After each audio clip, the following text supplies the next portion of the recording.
ಶಿವಮೊಗ್ಗ ಉಲಿಕಲ್ ಘಾಟ್‌ನಲ್ಲಿ 4,35,00,000 ಮತ್ತು 1 ಕೋಟಿ ವೆಚ್ಚದಲ್ಲಿ ತಡೆಗೋಡೆ ಮತ್ತು ಇತರೆ ರಸ್ತೆ ಸುರಕ್ಷತಾ ಕಾಮಗಾರಿಗಳನ್ನು ಕೈಗೊಳ್ಳಲಾಗಿದ್ದು, ತ್ವರಿತ ಮತ್ತು ಗುಣಮಟ್ಟದಿಂದ ಕಾಮಗಾರಿಗಳನ್ನು ಪೂರ್ಣಗೊಳಿಸುವಂತೆ ಸಂಬಂಧಿಸಿದ ಅಧಿಕಾರಿಗಳಿಗೆ ಸೂಚಿಸಿದ್ದೇನೆ ಎಂದು ಲೋಕೋಪಯೋಗಿ ಸಚಿವ ಸತೀಶ್ ಜಾರಕಿಹೊಳಿ ತಿಳಿಸಿದರು.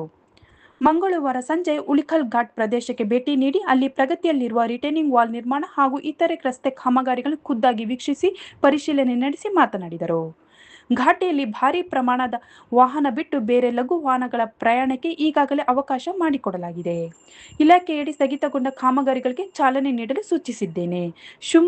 ಶಿವಮೊಗ್ಗದ ತುಂಗಾ ಸೇತುವೆ ನಿರ್ಮಾಣಕ್ಕೆ 50 ಕೋಟಿ ರೂ. ಮಂಜೂರಾಗಿದ್ದು, ನವೆಂಬರ್ ಅಥವಾ ಡಿಸೆಂಬರ್ನಲ್ಲಿ ಸದರಿ ಕಾಮಗಾರಿ ಆರಂಭಿಸಲಾಗುವುದು.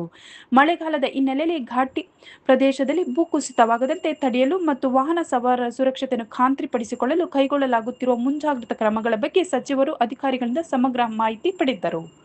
ಕಾಮಗಾರಿ ನಡೆಯುತ್ತಿರುವ ಸ್ಥಳವನ್ನು ಸೂಕ್ಷ್ಮವಾಗಿ ಪರಿಶೀಲಿಸಿದ ಸಚಿವರು ಅಲ್ಲಿದ್ದ ಇಂಜಿನಿಯರ್ಗಳು ಮತ್ತು ಗುತ್ತಿಗೆದಾರರಿಗೆ ಘಾಟ್ ರಸ್ತೆಗಳು ಅತ್ಯಂತ ಸೂಕ್ಷ್ಮ ಪ್ರದೇಶಗಳಾಗಿದ್ದರಿಂದ ರಿಟೇನಿಂಗ್ ವಾಲ್ ನಿರ್ಮಾಣದಲ್ಲಿ ಯಾವುದೇ ಕಾರಣಕ್ಕೂ ಗುಣಮಟ್ಟದ ಕೊರತೆಯಾಗಬಾರದು ಎಂದು ಸೂಚನೆ ನೀಡಿದರು.